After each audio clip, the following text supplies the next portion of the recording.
안녕하십니까. 체형 측정 분석 및 아사나 개별 지도법 제3강 체형 상담을 들어가도록 하겠습니다. 체형 상담은 두 부분으로 나눠서 진행합니다. 족저면과 발목 관절, 무릎 관절, 그리고 골반과 요추, 흉추와 견갑골, 어깨와 목 이렇게 두 부분으로 나눠서 진행을 하는데요. 먼저 1강부터 들어가도록 하겠습니다. 일단 요가원에 상담을 오시는 분들이 목적은 몸이나 마음 아니면 건강, 다이어트에 관심을 갖고 상담하러 오는데요. 결국 요가원에서 상담은 요가 종류 상담, 시간 상담, 회비 상담 요 정도로 끝나버리는 경우가 대부분입니다. 그래서 이제 우리는 체형 상담 그리고 체성분 상담 그 다음에 건강 상담 먼저 해놓고 이어서 요가 종류나 시간이나 그 다음에 회비 문제가 어떻게 여기에 잘 맞춰질 수 있는지 상담해 드리는 게 답이라고 저는 생각을 합니다. 그래서 일단 오늘 체형 상담에서 발의 문제를 먼저 살펴보도록 하겠습니다. 일단 발에서 제일 먼저 우리가 살펴볼 수 있는 부분이 무지외반입니다. 엄지발가락 문제죠. 엄지발가락이 둘째 발가락 쪽으로 휘어지면서 엄지발가락 관절이 돌출되는 현상입니다. 엄지발가락이 둘째 발가락 위나 아래로 엇갈리면서 통증을 유발하기도 하죠. 원인은 횡하치의 기능 이상입니다. 발에 내측 종아치, 외측 종아치, 그리고 횡하치라고 하는 세 개의 아치가 있는데 그 중에 횡하치의 기능 이상 때문에 발생한다는 거죠. 유전적인 원인이 거의 대부분이고요. 특히나 유전적인 원인을 갖고 있는 사람 중에서도 뾰족구드나 하이힐을 자주 신으면 더 빨리, 더 심하게 나타날 수 있습니다. 세사모이드 염증으로 인한 통증 아니면 미용상의 어떤 그 문제, 보행 시의 추진력의 저하 등이 문제점으로 나타나고 있습니다. 해결책은 운동법에서 설명드리도록 하겠습니다. 소지 변형입니다. 소지는 엄지발가락을 제외한 4개의 발가락을 의미합니다. 발가락에 나타나는 여러 가지 변형들을 이제 소지 변형이라고 하고 있는 거죠. 원인은 발바닥이 바닥을 정상적으로 지탱하지 못하기 때문에 무언가 안정을 취하기 위해서 무언가를 붙잡으려는 그런 무의식적인 노력이 곧 발가락의 변형을 만들어낸다라고 하는 얘기죠. 그러면 발과 발목에 만성 피로를 유발하게 되고 굳은 살 혹은 티눈 등으로 인한 불편이 유발되는 경우도 많습니다.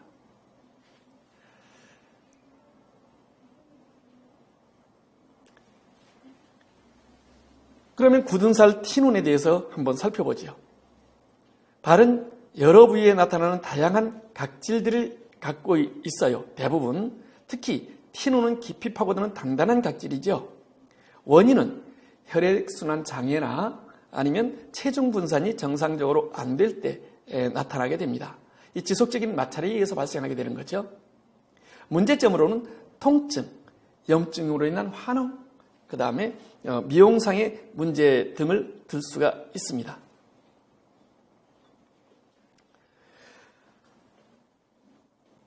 그 발바닥의 그 아치의 변형인데 주로 우리가 잘 알고 있어요. 편평족에 대해서는. 근데 요족에 대해서는 거의 모르고 있어요.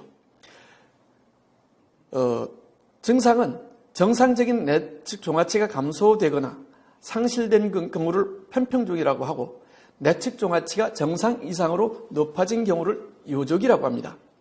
대부분 유전적인 성향을 갖고 있고요. 신발이 또 영향을 미치게 됩니다. 뇌성마비나 류마티스, 사리코마르투스 질환 등 질병이라든지 골절 등으로 인해서 발생할 경우도 있습니다. 문제점은 비정상적인 체중 분산 때문에 하지순환 장애나 하지 부종, 만성 피로, 통증 유발 등의 그 문제를 갖고 있습니다.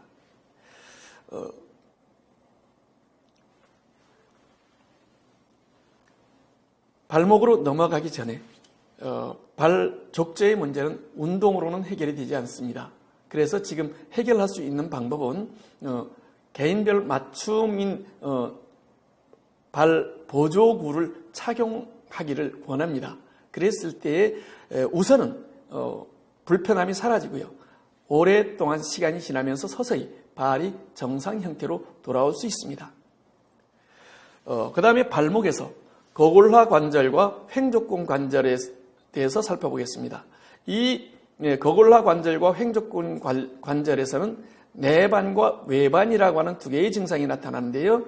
내반은 발 뒤꿈치가 밖으로 밟히는 증상입니다. 신발 뒷굽이 바깥쪽만 닳게 되며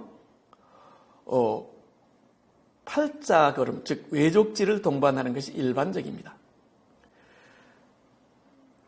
아까 말씀드린 아치가 높은 하이아치, 요족인 경우 대체로 내반족이 동반되는 것이 일반적인 걸로 보입니다. 원인은 발이 외반근인 장단비골근의 약화와 내반근인 전후경골근의 단축 때문에 발생하는 걸로 보입니다. 문제점은 슬관절에서 내반슬, 골반에서 외측 기울기를 유발하게 됩니다. 내반이 심해진 발에서는 접줄림이 유발되는 경우가 굉장히 많습니다. 운동법은 나중에 운동법 따로 설명하는 기회가 있을 겁니다. 외반입니다. 증상은 발 뒤꿈치가 안쪽으로 지탱이 되며 바깥쪽은 들리게 되는 그런 현상이 나타나죠. 원인은 발이 내반근인 후경골근이 약화가 되고 경골신경의 마비가 그 원인이 될 수 있습니다.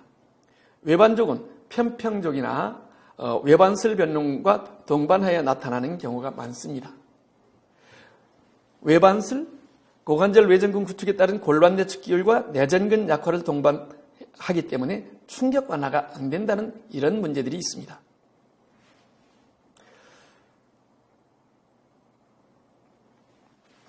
발목 관절에서 지금까지 살펴본 발목 관절의 문제는 측면 변형을 설명했습니다. 이제부터 살펴볼 변형은 전후면 변형입니다. 겉의 관절이라고 하는 관절에서 일어나는데요. 족저굴곡이라고 하는 변형이 지금 사진에서 보는 바와 같습니다. 발목이 뒤로 기울어 있죠. 겉의 관절은 거골의 활차면 및 양쪽 측면이 경비골이 원위말단부 및 양과에 의하여 형성된 사각형의 강과 관절함으로써 형성이 됩니다. 쉽게 말해서 내측 복사뼈와 외측 복사뼈 사이에 거골이라고 하는 주먹같이 생긴 뼈 하나가 끼어져 있는데 이 사이에서 앞뒤 움직임만 주로 일어나는 관절이라고 다시 한번 설명드릴 수 있습니다. 족저굴곡은 기립자세에서 경골 후면과 발바닥 각도가 90도보다 작은 경우를 말합니다. 원인은 족저굴곡근인 하트의 삼두근축, 우리 종아리 근육이라고 하죠. 짧아집니다. 족배굴곡근인 발 앞쪽 근육들, 발목 앞쪽 근육들이 길어져 있어요. 그래서 발목 앞쪽 근육과 발목 뒤쪽 근육의 그 힘의 균형에서 발목 뒤쪽 근육이 강해지고 발목 앞쪽이 약해짐으로써 발생하게 되는 거죠. 문제점은 하지 부종과 종아리 피로 원인이 됩니다. 이러한 발목에서는요. 그리고 무릎 관절에서 반장슬을 유발하게 됩니다. 이어서 설명을 드리겠습니다만은 발목과 종아리가 굵어지는 원인이 바로 이 족저굴곡에 있다고 보시면 됩니다.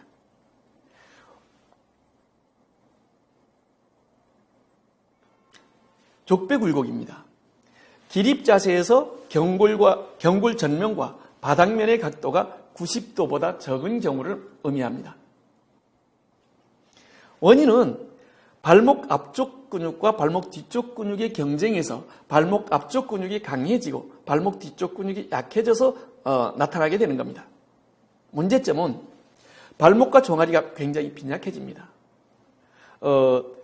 발목과 종아리, 무릎까지 노출되는 옷을 입고 서 있는 사람 보면 너무 빈약해 보이는 그 발목과 종아리를 갖고 있는 분들이 있어요.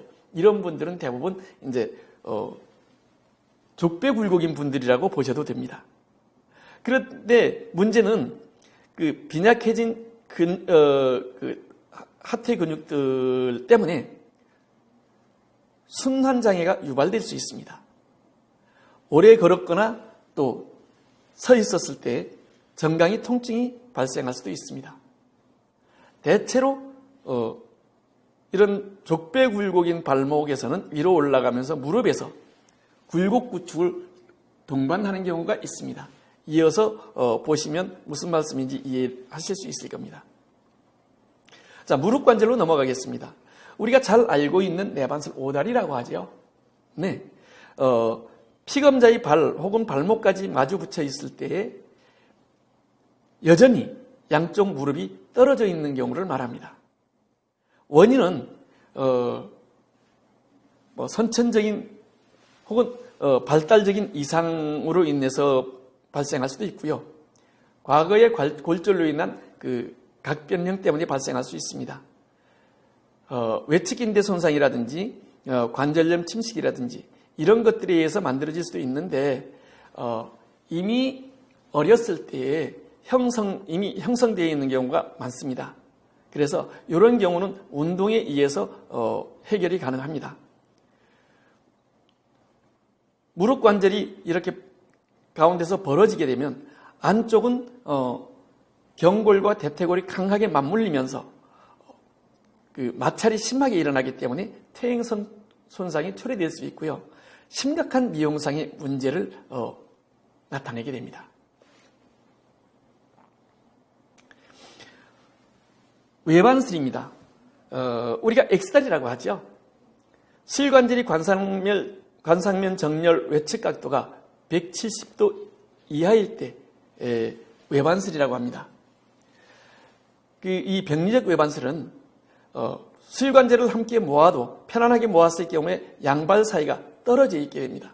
그래서 허벅지와 연결시켜 보면 X다리 같이 보인다고 해서 X자 같이 보인다고 해서 X다리라고 말하고 있는 겁니다. 원인은 대퇴골이나 경골이 골절에 따른 골변형, 선천적 혹은 발달적 변이,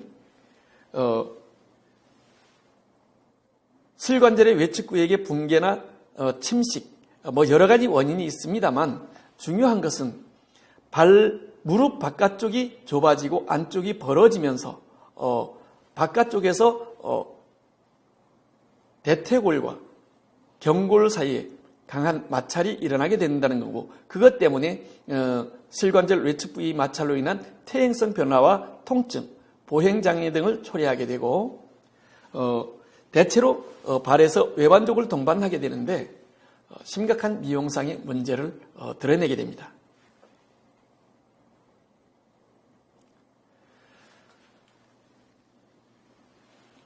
무릎 관절에서 세 번째 변형은 반장슬이라고 말할 수 있습니다. 반장슬은 무릎을 완전히 펴고 잠긴 위치로 서 있을 때 10도를 넘어서는 과신전을 말합니다. 일단 여러 원인 설명하지 않아도 무릎을 펴는 근육인 대퇴사두근, 허벅지 앞쪽 근육이 굉장히 강해져 있고요. 무릎을 구부리는 근육인 무릎 뒤쪽 근육들이 약해져 있을 때 그 힘의 균형 문제 때문에 발생하게 됩니다.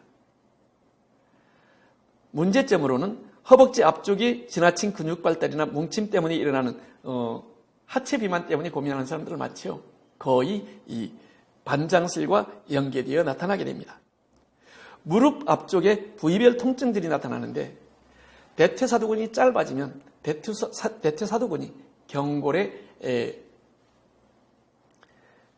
경골 조면에 와서 정지하잖아요. 그러면 짧아졌을 때 경골 조면과 무릎 사이를 당겨버리기 때문에 그 무릎 앞쪽에 염증이 생기면서 통증이 유발될 수가 있습니다.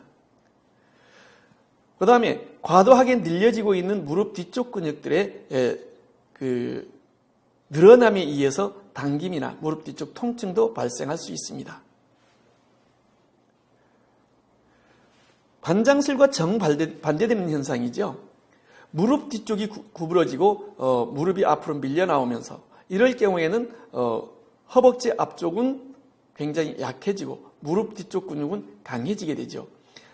족배굴곡과 동반되어 나타나는 것이 일반적이라고 보시면 됩니다. 원인은 여러 가지가 있습니다만 결국은 허벅지 앞쪽 근육이 약해지고 무릎 뒤쪽 근육이 강해지는 것에 의해서 그러면서 발의 족배굴곡과 연계되면서 나타나는 현상이라고 보시면 되겠습니다. 미용상의 문제가 있습니다. 무릎이 덜 펴져서 이제 고정한 상태가 되니까 보기 그렇게 아름답지 못합니다. 슬관절 후방의 퇴행성 변화와 통증이 유발될 수 있습니다. 대략적으로 살펴보았고요. 운동법은 따로 다른 강의에서 설명을 하도록 하겠습니다. 고맙습니다. 3강을 마칩니다.